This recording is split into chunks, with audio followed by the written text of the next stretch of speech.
Halo warga bumi semuanya. Sorry lama sekali tidak muncul karena beberapa bulan terakhir sedang sibuk sekali. Terus sempat sakit lama juga. Nggak sakit lama sih, cuma berkali-kali sakit, jadi nggak sempat bikin konten. Untuk mengawali kembalinya saya ke dunia per-YouTubean, kita awali dengan baca komentar warga bumi. Let's go. Dari @gunawan7489, Bang, apakah di selatan Jawa ada gunung api bawah laut?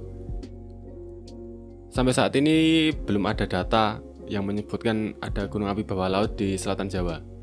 Yang sudah ada datanya itu di Laut Banda sama di sekitar Laut Flores. Di sekitar Laut Banda itu ada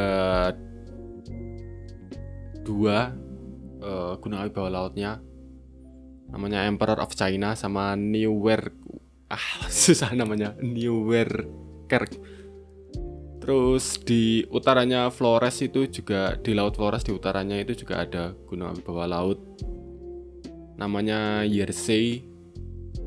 Terus di selatannya Flores ini juga ada dua, Iliwerung sama nggak tahu namanya satunya. Saat ini adanya itu 5 gunung api bawah laut yang sudah diketahui, itu adanya di sekitar Laut Banda sama di sekitar Flores. Kalau di selatan Jawa belum ada datanya. Dari @serutkelana P6M, Mas, apakah Gunung Anjas Moro itu dulunya gunung api, Bang? Gunung Anjas Moro itu memang gunung api, cuma memang sudah tidak ada aktivitas vulkaniknya dan sudah mengalami denudasional atau penelanjangan. Jadi udah erosinya sudah tinggi karena udah nggak aktif kan. Jadi udah nggak karu-karuan bentuknya.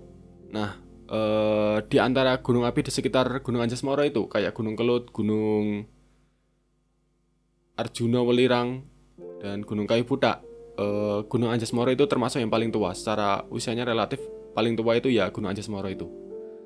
Jadi Anjas Moro itu lebih tua dari Gunung Kelut, dari Gunung Arjuna Welirang, dari Gunung Kayu Butak. Itu paling tua itu Gunung Anjas Moro.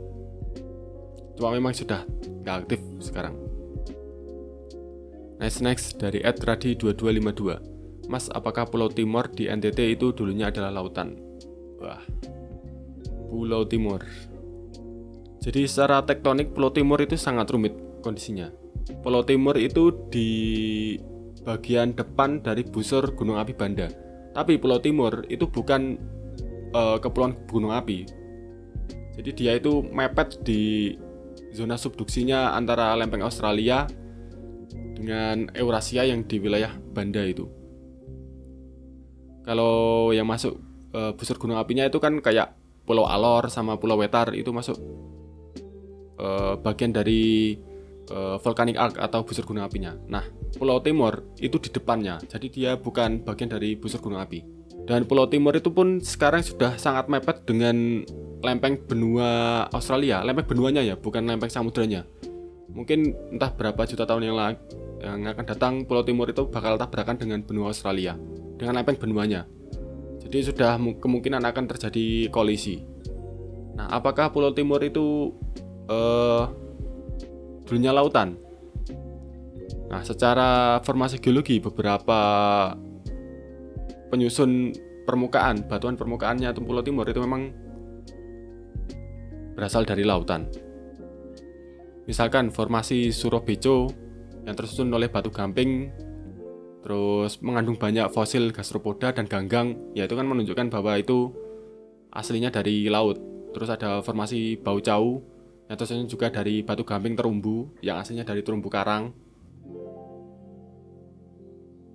Dan formasi-formasi yang lainnya yang menunjukkan itu berasal dari lautan. Dari @dwinur941, Mas, mau tanya, kalau Danau Ngebel Kabupaten Ponorogo itu dulunya adalah kawah karena di sebelah danau ada sumber air panas dan di danau sering ada belerang yang keluar. Terima kasih. Udah sering saya jelaskan kalau Danau Ngebel itu memang kawah.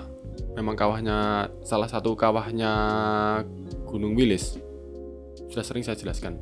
Makanya kan ada aktivitas belerang, mata air panas di sekitar situ. Karena ya itu memang bagian dari kawah Gunung Wilis. Makanya di klasifikasinya PVMBG, Gunung Wilis itu dikategorikan sebagai gunung api tipe B atau gunung api yang tidak diketahui data erupsinya sejak tahun 1600-an, tetapi masih ada aktivitas solfatara atau fumarola yang menunjukkan gunung api itu masih ada aktivitas vulkanik. Aktivitas solfatara fumarola itu tadi ya sulfur atau belerang sama air panas. Jadi ya kayak gitu. Next dari @tafarel43, Mas mau tanya, aku dapat info kalau daerah Anyer ada sumber air panas itu dari mana ya? Apakah Krakatau? Anyer, saya belum pernah dengar ada Anyer. Di sebelah mana Mas mata air panasnya? Saya tidak ketemu. Di Anyer mata air panas sebelah mana? Kalau misalkan anggap saja ada lah mata air panas alami di Anyer, itu ya kalau dibilang dari Krakatau ya kejauhan Mas, jauh banget. Sebenarnya di Anyer ini sebenarnya bekasnya gunung api juga Mas. Ini gunung api apa namanya? Yang di tenggaranya, ya bagian tenggara itu kan ada gunungnya. Gunung Lawang atau Gunung Malang atau apa ini namanya? Gunung Lawang. Ini kan sebenarnya gunung api juga. Kalau anggap saja di Anyer itu ada mata air panasnya ya kemungkinan dari gunung ini, Gunung Lawang ini. Kalau dari Krakatau kayaknya kejauhan. Tapi ya sebelah mana mata air panas di Anyer?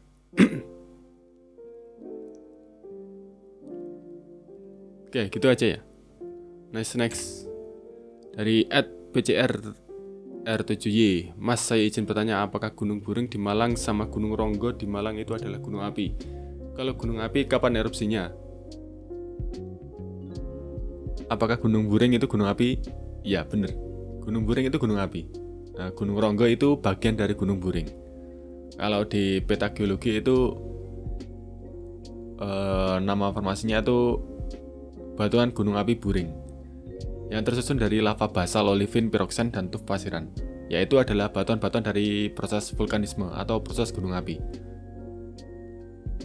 Walaupun kayak lelucon ya, Gunung Buring itu gunung api, tapi ya memang gunung api. Secara bentuk itu kan sebenarnya kayak shield kan Gunung Buring itu. Jadi kayaknya masih fase awal-awal gunung api, cuma karena mungkin volume kemahnya nggak besar, jadi nggak bisa gagal tumbuh. Tapi memang gunung api Gunung Buring itu. Kalau Gunung Ronggo itu sama kayak Gunung Buring, bagian dari Gunung Buring juga. Kalau kapan erupsinya nggak ada datanya Mas erupsinya. Tapi Gunung Buring itu termasuk gunung api muda. Dari @bayu_prasetya 9618, Mas, Gunung Burni Telong di Aceh gunung api aktif atau enggak? Gunung Burni Telong di Aceh itu aktif Mas, sampai saat ini juga masih aktif. Itu dalam catatannya pernah erupsi sebanyak 5 kali, yaitu tahun 1837, 1839, 1856, 1919, dan terakhir 1924. Jadi ya sekitar 100 tahun yang lalu ya erupsi terakhirnya. Aktif Mas Burni Telong itu. Di PVMBG juga dikategorikan tipe gunung api tipe A, yang artinya ya aktif. Sampai saat ini masih aktif. Next dari @pempek Murasaki, Mas coba bahas sejarah erupsi Gunung Telomoyo yang katanya pernah erupsi tahun 1983. Nggak pernah Mas, siapa yang bilang Gunung Telomoyo pernah erupsi 1983? Nggak ada. Gunung Telomoyo nggak pernah ada catatan erupsinya. Nggak diketahui kapan terakhir erupsi. Kok malah katakan 1983, ini siapa yang bikin juga? Nggak ada Mas, nggak diketahui kapan terakhir Gunung Telomoyo erupsi, itu nggak diketahui. Next dari @Dian Suma, Mas Ego mau tanya, kok di area dekat Borobudur ada sumber air panas Ngasinan sama di dekat pantai Parangtritis, Parangwedang. Apa sumber air panas keduanya berbau belerang walau ada sumber air panas keduanya berbau belerang walaupun tipis? Apakah di area situ dulunya ada aktivitas vulkanik atau disebabkan aktivitas sesar? Kalau yang di Parangtritis itu sudah pernah saya bahas, itu dari aktivitas sesar, Mas. Sesarnya kalau nggak salah namanya itu sesar Parangkusumo apa sesar apa gitu loh. Kalau yang di Parangtritis, yang Parangmedang itu karena ada aktivitas sesar. Mata airnya muncul di celah-celah sesarnya itu. Terus kalau yang di Borobudur saya belum tahu. Kurang lebih gitu ya. Next. Dari Ed Joseita, Mas, kenapa di Klaten banyak banget sumber mata air atau umbul, tapi di Sleman atau Boyolali nggak sebanyak di Klaten jika sama-sama bersumber dari Gunung Merapi? Jadi mata air itu nggak selalu bentuknya umbul ya, bisa macam-macam. Kalau umbul itu biasanya kan munculnya kan di kaki, udah masuk kaki gunung api. Jadi udah bagian-bagian bawah kan. Kalau di bagian atas malah jarang ketemu umbul itu. Malah biasanya keluarnya itu dari tebing-tebing, dari rembesan kayak gitu-gitu. Terus kenapa di Klaten lebih banyak umbul dibandingkan di Boyolali atau Magelang? Banyak kan saya nggak tahu ya datanya. Saya nggak punya datanya. Kalau banyak kan. Tapi yang pasti gini, posisi Klaten itu kan. Tapi gini, kalau kita lihat dari kondisi morfologinya Klaten, kan sebagian besar Klaten itu kan di kaki gunung Merapi. Terus di bagian selatannya pun itu kan ada pegunungan selatan. Jadi secara morfologi Klaten itu kan semacam kayak di sebuah cekungan ceruk.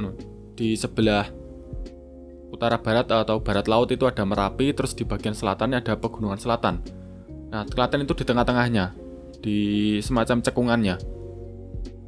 Otomatis air tanah yang dari Merapi dan juga Pegunungan Selatan itu akan mengumpul ke situ, ke Klaten. Dan disitulah bisa muncul mata air yang bentuk umbulan itu tadi.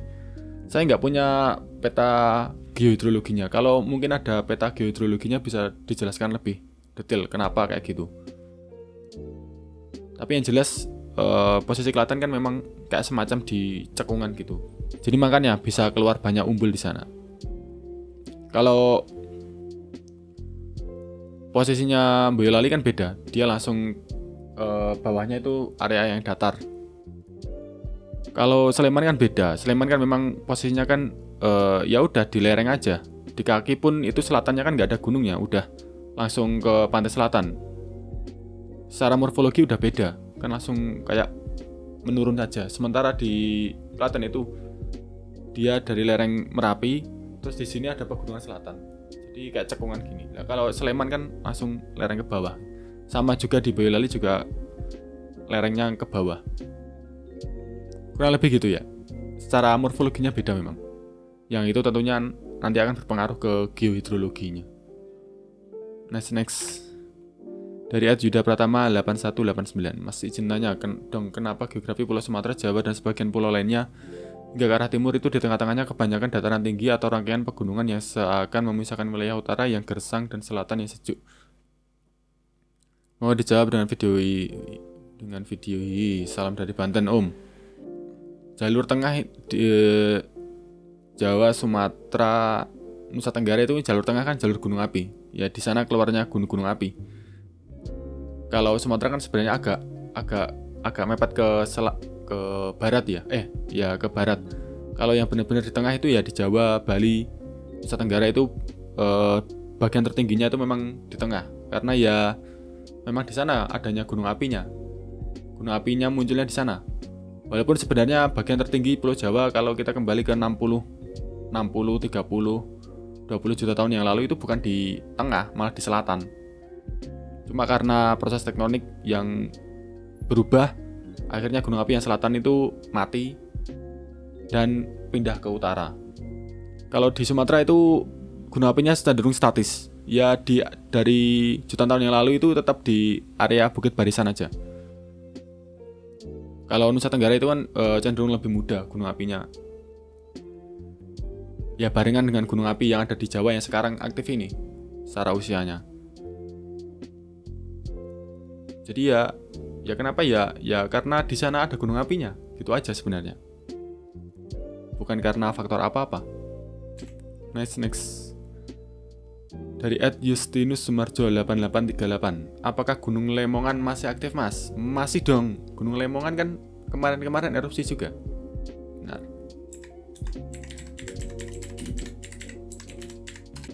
Terakhir erupsi itu yang tercatat itu tahun 1898. Terus kemarin di tahun 2012 itu sempat meningkat aktivitas vulkaniknya. Tahun 2012 Februari.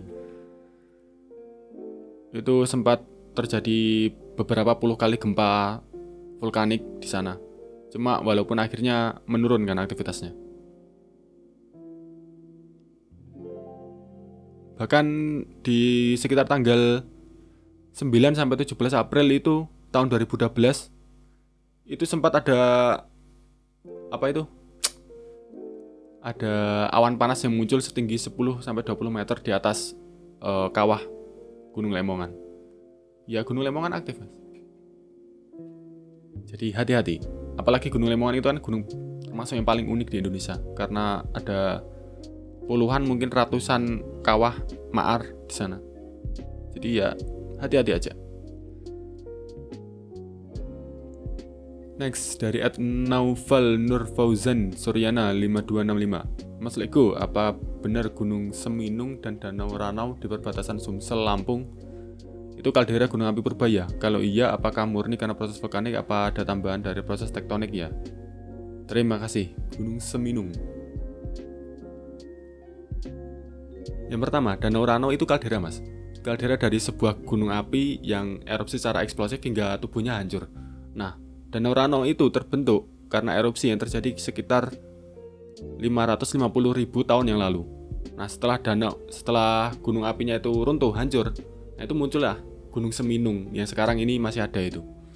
Jadi Gunung Seminung itu post kaldera. Jadi gunung api yang muncul setelah kaldera dari Gunung Ranau hancur. Tapi sayangnya nggak ada data yang lebih spesifik atau lebih detail tentang Gunung Seminung, tentang erupsinya atau aktivitas vulkaniknya. Tapi yang pasti Gunung Seminung itu adalah gunung api yang muncul setelah Gunung Ranau itu hancur, terus muncul kaldera, habis itu baru tumbuh Gunung Seminung itu. Kurang lebih gitu. Next dari Alfiza. Bang, di Malang tepatnya daerah Ngantang Kasembon, Gunung Drowati, Gunung Gendero, dan di daerah Jabung Gunung Lawangan. Keduanya terdapat struktur pegunungan yang mirip dinding kawah. Apakah ada penjelasan terkait adanya dua hal tersebut? Daerah Ngantang, daerah Pujon yang bagian utara, daerah-daerah situ itu bagian dari Gunung Anjas-Moro, Mas. Cuma sayangnya Gunung Anjas-Moro itu tidak ada data detailnya, nggak ada risetnya yang lebih detail juga. Jadi apakah daerah kayak tadi Gunung Drowati apa-apa itu tadi bekas sebuah kawah, nggak tahu. Saya nggak tahu. Tapi yang pasti ya daerah situ itu bagian dari kompleks Gunung Anjas-Moro. Sayangnya Gunung Anjas-Moro kan udah nggak ada aktivitas vulkaniknya, terus juga nggak ada data yang lebih detail juga. Jadi saya tidak bisa menjawabnya lebih detail. Next dari @susu sapi cap beruang iklan naga. Menemukan orang gerobokan rumahku dekat dengan pabrik semen gerobokan. Nah, bahan baku semen gerobokan itu berasal dari perbukitan kapur yang membentang dari kecamatan Tanggungarjo sampai kecamatan Karanggayung. Apakah perbukitan tersebut bagian dari pegunungan Kendeng Selatan? Soalnya di menit sebelah utara itu pegunungan Kapur Utara, dan memang kalau ada Purwodadi itu kelihatan.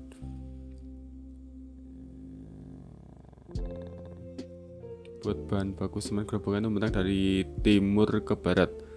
Apakah lembangnya berbeda antara pegunungan Kapur Utara dan pegunungan Kapur?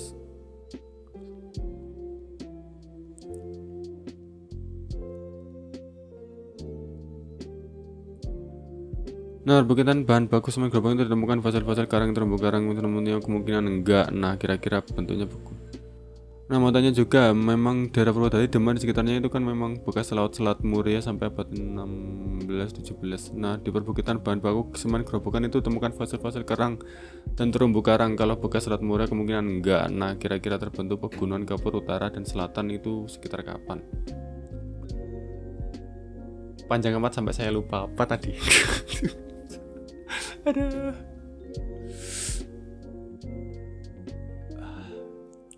Nah, begini.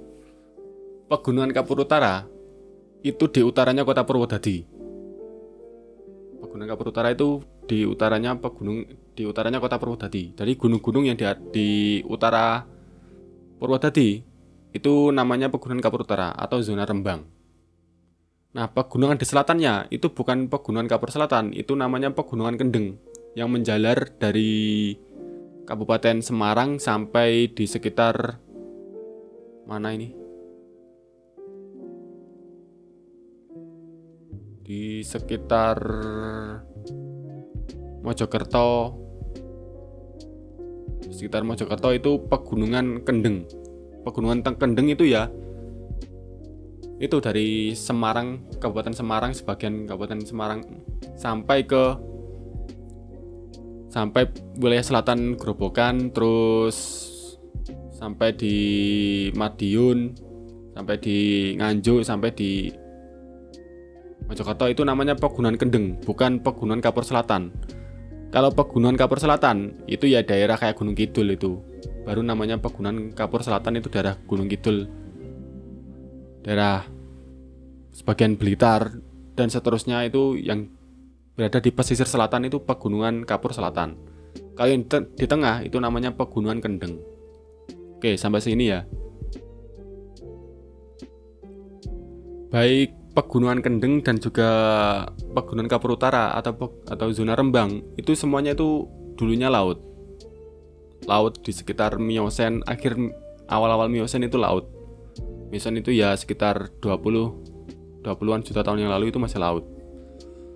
Terus karena proses tektonik yang sangat intens, terutama karena subduksi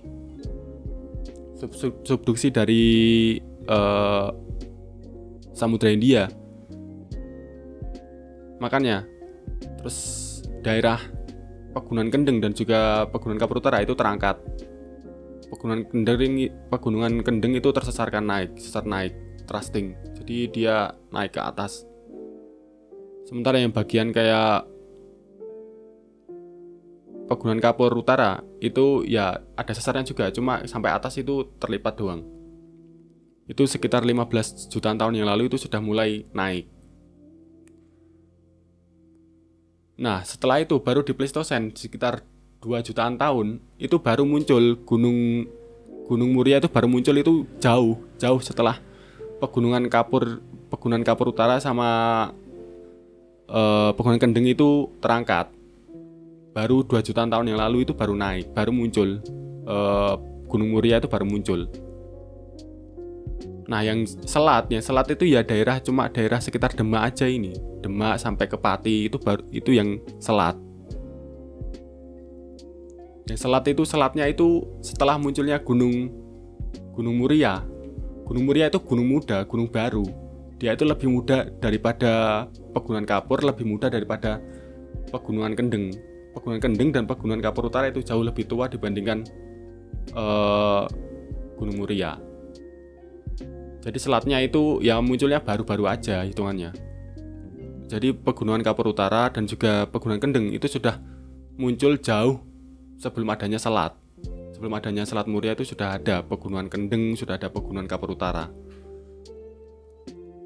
Jadi nggak ada hubungannya Pegunungan Kendeng dan juga Pegunungan Kapur Utara itu nggak ada hubungannya dengan hilangnya Selat Muria, itu nggak ada hubungannya, karena mereka sudah terangkat, sudah muncul menjadi daratan sebelum adanya Selat Muria, kurang lebih gitu. Next dari @enx1m. Bang, kan Danau Maninjo emang bekas gunung api yang erupsi sampai hancur tubuh gunungnya. Kalau Danau Singkarak yang ada di tenggara Danau Maninjo itu bekas gunung berapi seperti Maninjo tidak? Penasaran sama kalau Danau Ranau gimana bang sejarahnya? Kalau Danau Singkarak itu danau tektonik mas. Dia itu full karena aktivitas sesar Sumatera. Itu kan berada di jalur sesar Sumatera kan. Itu memang danau tektonik. Nah sementara kalau Danau Ranau tadi sudah saya jelaskan kan. Kalau Danau Ranau itu kaldera gunung api yang terisi oleh air sekarang. Jadi kalau Danau Maninjau itu kaldera, Danau Singkarak itu danau tektonik.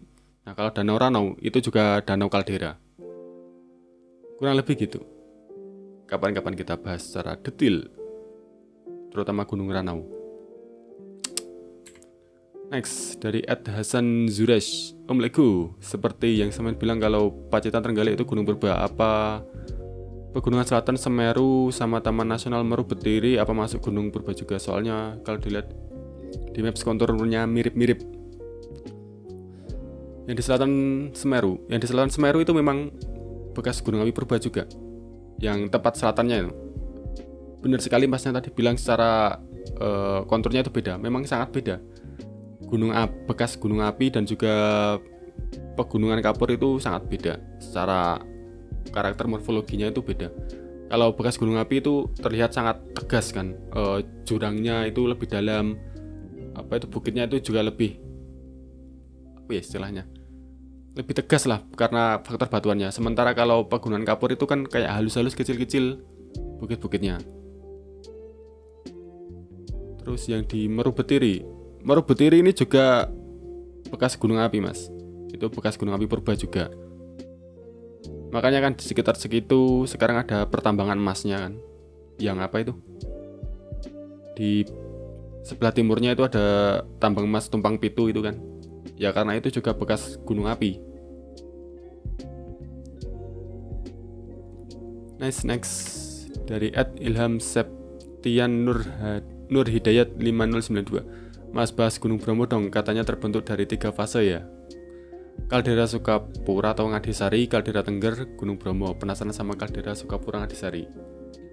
Benar sekali. Gunung Bromo itu fase kalderanya itu 2. Kaldera Ngadisari, terus Kaldera Tengger, baru muncul Gunung Bromo, Gunung Widodaren kalau nggak salah, sama satu lagi lupa saya namanya. Dulu saya kayaknya pernah bikin video itu, tapi udah saya hapus. Ya nanti kapan-kapan bikin lagi aja. Udah gitu aja dulu. Terima kasih yang udah nonton. Kalau ada pertanyaan tulis di kolom komentar. Terima kasih. See you next time.